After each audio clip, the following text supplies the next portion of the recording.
In today's video, 6 cars fighting for the lead on the final lap in the Lamborghini before the update, and also 5 cars fighting for the lead after the update in the Alfa Romeo. But which races were the better races? What did you enjoy more? Let me know in the comment section. Did you prefer this race before the update or after the update? Now, obviously, there was some changes in terms of BOP, which meant that the cars changed and it got rid of the possibility to do a no tyre change. However, the race we're going to show you here is with a tyre change, going from the back of the grid with the Lamborghini. Some fast drivers in the lobby, some well-known drivers as well.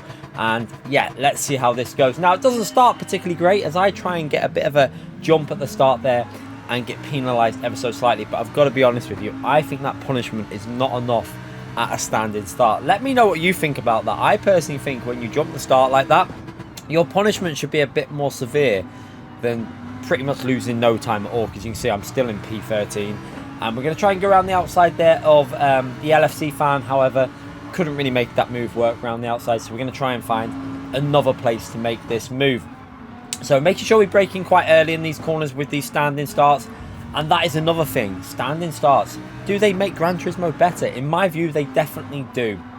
They seem to improve how close the field is, the action on the first 2 laps. You have to be a bit cautious. Some drivers obviously taking a little bit of time to get used to these standing starts, as it is a fairly new thing for Gran Turismo to start doing this, but I do think it's a good thing.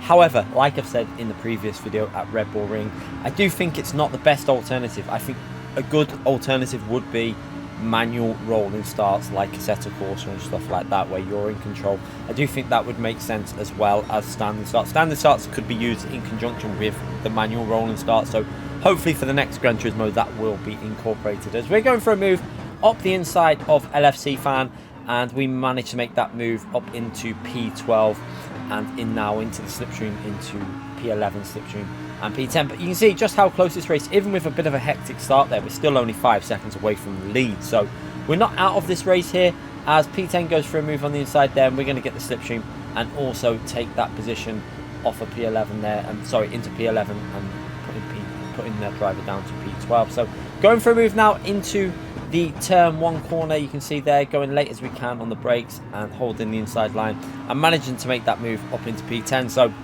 not a bad start here. Now we're going to skip a little bit further ahead here, and we can see Couch Tuner making a little bit of a mistake there, and that leaves the door open for me to go up the inside and put myself up into P8 and catching up to the next group of cars. Now, one thing about Gran Turismo at the moment is the custom slipstream is incredibly strong, and it means if the group ahead are in a slipstream, it makes it very difficult to get close to them. However, you can see here we've got a car in front there taking a penalty, and that is going to be another free position there for us and puts us up into P7. But you can see the gap we've got now to that next group of cars, and obviously that is going to be incredibly difficult to try and catch up, because when they're all in a line in the slipstream, it takes like a lot of time before you can even get close. You can see here, by the time we get to lap 5 here, we run a little bit wide, and this was a disaster. I was thinking, no, we can't afford the penalty there because of the gap to the cars. However, Rory in front of us also picks up a penalty, so that's kind of handy, because we know when we come to take the penalty, he's going to take the penalty as well. He should still have a little bit of their slipstream. We can get in the slipstream, and hopefully we can now just stay in this group without losing too much time on the straights. And like I say, with this custom slipstream, it is a little bit too strong in my view. It's too powerful. It needs to be toned down a bit, because some of the racing that we're getting at the moment is a little bit, I would say, false, to be honest with you. It's not true racing, because you're just basically following that extra powerful slipstream. Now you can see there, Rory goes for the pit on lap 6, and we're going to go on the pit on lap 7 here. We're going to try and get slightly better tyres. However, as usual on that corner there, we're going to pick ourselves up another lovely half-second penalty there, which is not beneficial at all, because we do not want to lose the slipstream in this race. Now, obviously, we're doing the pit stop strategy in this race, but we did do quite a few races before the update without without changing tyres. Basically, going in lap 1, don't change tyres, having a clean race, and it worked out really, really well. So, yeah, that strategy was working before the update, and I do think that kind of did ruin this race slightly, because now it's just a change of tyres. Everyone changes tyres, whereas before you could do both strategies, and it led to different laps being pitted in the Lamborghini. So in a way, I kind of think the race was slightly better with the Lamborghini, because you had more strategy options. You could pit pretty much For lap 1, don't change tyres. Lap 4, change tyres. Lap 5, change tyres. Lap 6, change tyres. And then you could always do the pit lap 10, 11, 12 and don't change tyres. It was a little bit more open to strategy. But you can see here, luckily for us again, not only did we get a penalty, Rory very kindly also got himself a penalty there, which means we're not going to lose the slipstream too much because we're going to both be in that penalty zone, losing time, and hopefully he won't be that far away from the slipstream to the cars ahead. So into that penalty zone, which we all love when we lose time on the straight. But yeah, we shouldn't be too lost by that really, because you can see there, I had a little look there to see how close he was to the slipstream, just so I could see at this point here, is it worth me trying to get ahead, because I felt like our pace was a little bit stronger. So what we'll do is try and get the slipstream off Rory now down the main straight, and then probably go for a move into turn 1. So you can see the power of this slip now, even though the car in front is in the slipstream slightly. Just look at the extra speed you get down the straight. It's massive. For a Group 4 car, I don't think you'd be picking up this much of an advantage on the straights, but it makes for kind of an easy overtake. You can see there, I don't think Rory particularly fought that. I think he just let that one go. And now we're going to try and head off after that next group in front of us. So at the moment, the battle heating up a bit, and you can see by the time we get to lap 10 here, Sparks very kindly gets a penalty on that corner. That corner is very difficult. Even in the Alpha, it's very easy to pick up a penalty.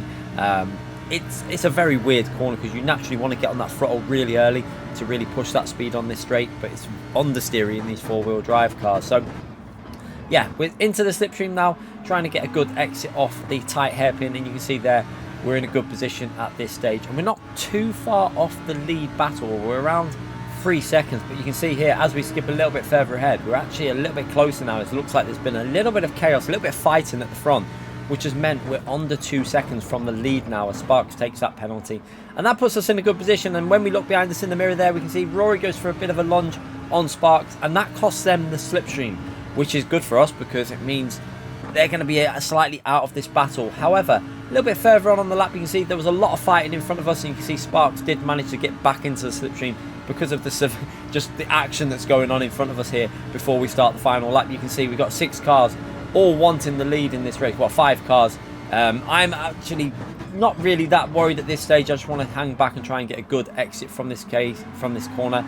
And we managed to get quite a nice exit there. And we managed to get down the inside of P4 and put ourselves up into P4 here. So we're going to get the slipstream off Blue and then try and see if we can get another position maybe in the braking zone. But it's going to be very, very difficult. So getting into that slipstream now for turn 1. And this battle is going to definitely heat up there. You can see there, Blue going to the outside of the track. He's going to try and go all the way around the outside. Watching it on the replay camera, you can see just how close this racing is here. As we got the inside there to maintain P4, you can see P5 has actually got a penalty there. And you can see there, Blue tries to hang it around the outside. That is actually look like it's going to work there. Lovely move by Blue there as he puts himself up into P1. And just look at this racing. Extremely close racing going on in this Daily Race C, and this is what daily races are about, I suppose. But like I say, is that slipstream making it a little bit false? I would argue it is a little bit, but it is definitely entertaining and it is a lot of fun. But I think so PD do need to just tone it down, I think, in terms of strength. Keep the custom slipstream for the dirty air, but just make that slipstream a little bit less strong. It's too strong in my view. But you can see now, going on to the final straight, we're going to go to the left here to try and pick up the slipstream to P1. This is going to put us up into P3. And we're going to try and see if we can somehow get a really good exit off this final corner. So getting the slipstream off Blue. Blue's tucked into the slipstream off Manu. He's then going to go to the right to try and get a good exit. We're also going to go to around about the middle of the track, see if we can just tuck up the inside here of Blue. And then try and rotate it on the final corner, which we managed to do lovely there. Up into P2. Manu now is going to have to think about who he's going to cover here. So he's going to go to the left-hand side of the track here. This is going to give us a little bit of slipstream now as he goes to the left because he doesn't want to give Blue the slipstream over the line. And now we're then going to try and go to the right-hand side, and it's going to make it a battle all the way to the finishing line. And that was super close. Just look how close that was on the finishing line. A great battle.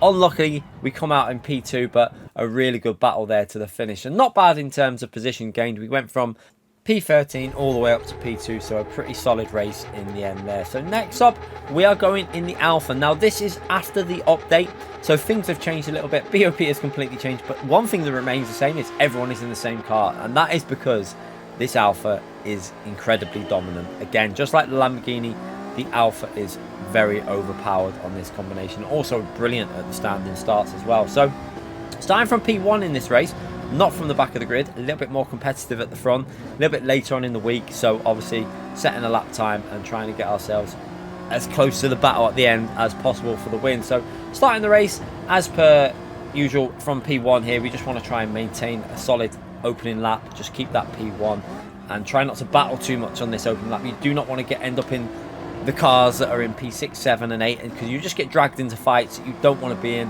and you'll just lose a lot of time. So yeah, just trying to keep it nice and smooth here, and you can see by the time we get to the end of lap 1, you can see that slipstream taking effect, and just look at the strength of that slipstream. Now lucky for us, Miro is going to try and give us a bump draft there to give us the ability to stay in P1 and obviously to try and manage to get himself up into P2. And we go a little bit deep here, a little bit too aggressive onto the corner there, probably because of the slipstream, sorry, because of the bump draft we got and braked a little bit late. But now we're going to try and hold the inside. Now we're going to have to give space to Lewis on the left here. He's going to try and hang it around the outside there. And again, we're going to have to try and give him space on the left again. He actually does a really nice move here, hanging it around the outside. Now we're on the inside. Again, we're going to have to keep giving him space all the way through this sector. And he does manage to keep that position and actually gets himself up into P1. A very nice move there by Lewis. That isn't the Lewis that we know of Lewis. That's a different Lewis. So yeah, multiple Lewises at the moment on the Gran Turismo 7. And then into the final corner, ran a little bit wide because I think we got a little bit of a tap from the car behind. But luckily, the slipstream is just going to drag us back up here. So managing to keep ourselves in P2. Now, obviously, the aim here now is to try and just maintain this or just stay in this group until the end, really, and fight it out like crazy at the end. But you can see here, Miro's going to have a little look up the inside here. And so does the other car, and this is going to compromise us slightly as we get into first gear, try and get on that power, and then you can see there's a bit of chaos from the Spanish driver who hits Miro, and we end up losing out a bit on that. So unfortunately for us, a bit of aggression from some other drivers, and we end up getting dropped down to P5 and actually nearly down to P6 here. We are in P6, but we're going to get that slipstream from the car in front and keep that P5. So yeah, a little bit of chaos, and now you can see behind us the two cars are getting the slipstream and having a little consider about going for a move there. So we're going to go defensive, try and hold that inside line just so they can't send it up the inside. And you can just see this is getting a bit crazy here. We've got cars side by side on this lap 3 here, but luckily we are managing to keep ourselves in P5 and we want to stay in this battle for the lead. So one thing we don't want to do is lose the slipstream to this group of cars in front of us, because if that happens, there'll be no catching. With the power of the slip, if they work well together, you are not going to get back in that slipstream. So really important in this week's Daily C just to hang in there with just the cars that are ahead. And if you do lose that slipstream, you have to pray that someone gets a penalty or makes a mistake somewhere so you can get that slipstream back. So into this really important corner, this left-hand corner, the penalty corner as it's known. Very easy to pick up a penalty, and you can see even in the Alpha, you have to kind of use second gear to get that power down so it doesn't understeer. If you go into third gear too early, just tends to understeer a lot on the exit. So picking up the slipstream, and now again we're going to have a little look down the left just to see the gaps. I wanted to see the gaps between the cars just so I know if there's any chance of maybe going for a move on the inside, or just make sure we brake early as well. So you can see here, taking the normal line, using first gear for the rotation. You see I had to slam on the brakes there as I think P4 actually hit into P3 on the back and nearly pinballed directly into us. And that's given a little bit of a gap here. And like I said, a little bit of a gap is a little bit worrying. But luckily for us, we were able to, at this point, stay in the slipstream. And then by the time we got a little bit further on the lap, we were fully back in that slipstream. We actually drove a really good middle sector. You can see there, purple sector on that second split. And you can see there, Lewis as well, picking up a penalty. And that's going to drop him behind myself into P5. And now we're up to P4. And again, just trying to get a good exit off that final corner so we can just keep with this group of cars. So at the moment, it's a 5-car race. And you can see what's happened to the cars that have lost a slipstream. They fell back massively, and that is what we're talking about. You can see it on the minimap on the top right. A big gap has developed between P5 and P6. So it does look like this race is going to stay a battle between us 5 as we go over the line with a purple lap there, 1 minute 31.7, pretty much because of the slipstream. We wouldn't be doing that solo, I can tell you that now. And yeah, we're going to move a little bit further on in this race to lap 7, and we're coming to the pit stop phase. We all decided not to pit lap 6 to go for better tyres, because no one's going to risk worse tyres in this situation where you've got a group of cars. So everyone wants to stay in the slipstream, everyone wants the same tyres, we can see the Spanish driver there with a half-second penalty, but that's not going to lose him too much by the looks of it. By the time we get to the penalty zone, he'll probably just drop behind myself or Lewis, so he'll still be in the battle. So change of tyres, no refueling, and then straight back out in this race on lap 7 to leave ourselves 6 laps to go to the finish. Now we can see there we've dropped down 1 position because the leader hasn't pitted yet, so we don't really need to worry about that car. That car must be going for a late pit stop, maybe to give better tyres towards the end of the race for himself. But you can see the Spanish driver is going to take his penalty now on lap 8 there. That's going to promote ourselves up to technically a P3, so technically in a podium now, and we've got P1 there, who is actually P2, but you're going to see now that P1 is going to go into the pits for his tyre change on lap 8. So he's in the pits, so it all goes back to the normal positions that we should be in. Yeah, we're going to be in P3 by the time we go over the line. So picking up the slipstream here, and now we can see behind us there, Lewis and Miro started to fight a bit, and there was a bit of a battle, and they lost a bit of time. So I thought, this is an opportunity. Let's just try and work with these cars. Let's give them the bump draft. We don't want to lose time by fighting. Obviously, we could have gone for a move there. Went for ourselves into P2, but it wasn't really worth it. I felt at this stage, you can see we wanted to try and just see if we could break a gap in the slipstream, but with Miro, who's very, very quick, and Lewis there, who's also been really quick this week, it was pretty unlikely that we were able to break away from the slipstream. But yeah, it was always worth trying to do as we work our way through this middle sector. You can see it wasn't the greatest first sector there, and then the middle sector, you can see just how close this racing is on the replay camera. Always looks amazing on Gran Turismo 7 looking at these replay cameras, and you can see just how close this really is going onto that back straight now through the tunnel. So getting to that final corner before we go onto the straight, and very, very close racing going on here. Everyone just trying to make sure they don't get a penalty on that corner there. And now we're working our way up the main straight here with slipstream. Now we're going to have to be a bit cautious here because obviously the cars behind might consider going for an overtake, and we can see there Lewis is going to go to the left there and have a little look at an overtake. We're going to stay in the slipstream and then brake as late as we can to hold that position. And then Lewis there, you can see there looks like there might have been a bit of contact to Miro there behind us. I'm not sure what happened there, maybe a little bit of contact in the braking zone, but that again has given ourselves a little bit of a gap. So we're going to do the same thing. We did the same thing, worked with the cars in front, didn't go for a move until we got to lap 10 here. You can see there we're getting a little bit closer now. Now Miro is starting to get a lot closer, and we're getting the slipstream from P2, and I decide now is the time to try and get ourselves up into P2 on lap 11 so we can be in the best position to fight for the lead on the last lap. So managed to do a nice move there, putting ourselves up into P2, and now we're just got one car to try and get ahead of. Now as we come through here, you can see there, I'm not sure exactly where he picked that penalty up from, probably running wide somewhere or on the first corner, but unfortunately for us that has kind of affected our strategy here, because the plan was to bump draft him on P12, him on lap 12, and then we'd go for the move on the final lap. But now because he's going to have to take that penalty, that's going to put myself in P1 and in probably a very vulnerable position going down the main straight with the power of this slipstream, because everyone's going to want to overtake us on lap 12 here. So let's see how this develops. We're getting in the slipstream. He's going to take the penalty. What I was hoping here was that there might be a bit of chaos behind us, and it would open up a gap for the main straight to enable me to keep the lead on lap 12. So you can see into the braking zone. Going to brake as late as we can, just before that 100 board. Using first gear in the Alpha, by the way, in this corner is really effective. Stomping on that throttle and then using second gear early to exit the corner. And you can see we did a pretty okay exit actually there, but Miro has got that slipstream, and you can see the Spanish driver is bump drafting Miro. So they're going to gain massively. You can just see, look in the mirror, just how quickly they start gaining down the straight. He's going to go to the right hand side and try and go for a move. The Spanish driver is bump drafting him to try and get past also. Can we brake late enough to maintain this P2? Just about braking late enough, holding that inside line, and you can see there we managed to keep ourselves in P2. So actually in this stage now, this has worked out quite nice, because we're now in P2 and we can just try and figure out when we're going to go for the move on Miro. So Miro really going to go send it now. He's going to send it all the way through these corners. Very quick driver, and we're going to just try and hold on. You can see going through here, didn't really get the entry into that corner correct, and put myself very wide on that exit. I was a little bit concerned that could be a penalty, but luckily there was no penalty in that corner. And then luckily for us, he was starting to pull away here, but I managed to get quite a nice entry into this corner and a really good exit there. Managed to get the throttle down and actually gained back on Miro there to pick up that slipstream. So managed to save that there, keeping ourselves in this battle for the win.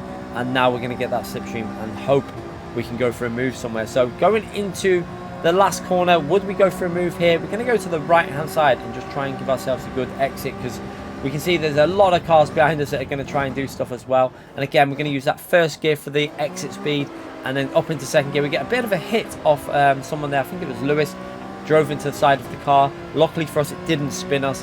And now we're going to actually bump draft. I thought the best thing to do here is bump draft Miro to keep him in P1, keep me in P2. So I go to the left-hand side of the track and carry on bump drafting, because you can see the cars behind just cannot overtake with that bump drafting. So staying behind and then brake as late as we can without hitting Miro.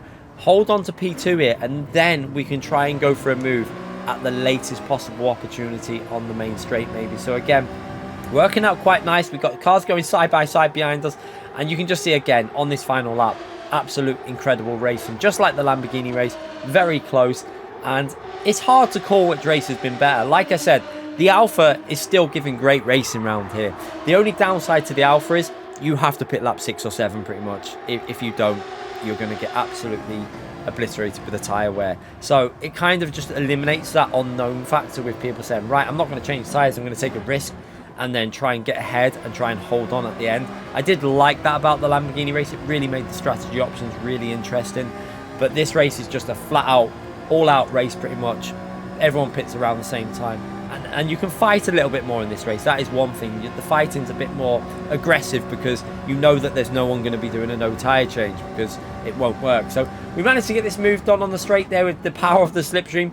And then we're on the middle of the track here, trying to get a good exit from that final corner. And we did a pretty decent exit there.